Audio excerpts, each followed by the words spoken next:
কাউকে বেশি আপন ভাবতে নেই। যাকে যত বেশি আপন ভাববে সে তত বেশি তোমার বিশ্বাস নিয়ে খেলা করবে।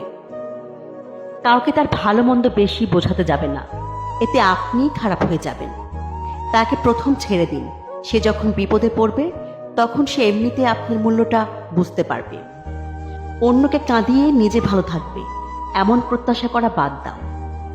যে বিনা কারণে অন্যকে কাঁদায় প্রকৃতি তাকে নিজ দায়িত্বে কাঁদায়। সম্পর্ক ভিক্ষি করে চাইতে নেই, জীবনে কখনো কাউকে অনুরোধ করে ধরে রাখতে নেই। যে থাকার এমনিতেই থেকে যাবে। ভিক্ষা করে কখনো কোনোদিন ভালোবাসা হয় না, ভিক্ষা করে কখনো কোনো সম্পর্ক ধরে রাখা যায় না, সত্যিই রাখা যায় না।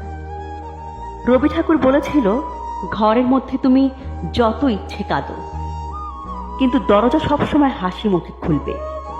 কারণ যদি কেউ দেখে নেয় যে তুমি ভেঙে পড়েছ, তবে সে তোমায় আরো ভেঙে দিয়ে যাবে। আমি সম্পর্ক নামক এই ব্যাপারটাকে ভীষণ ভয় পাই। আমি ভালোবাসার বিনিময়ে ভালোবাসা পাওয়ার আবদারকেও এখন ভয় পাই। কারণ মানুষ তার নিজের সুবিধা অনুযায়ী ভালোবাসে, নিজের সুবিধা অনুযায়ী ছেড়ে যায়। এটাই হচ্ছে আজকালকার সম্পর্ক। তাকে বাধ্য করো না কথা বলার জন্য যে কথা বলতে চায় না। ব্যস্ত থাকো আর বুঝিয়ে দাও যে তাদের ছাড়া তুমিও থাকতে পারো। মানুষের সময় যখন খারাপ যায় তখন অনেক কিছু শুনেও সহ্য করতে হয়। কথা হজম করতে শিখো, এটা তোমাকে জিততে সাহায্য করবে।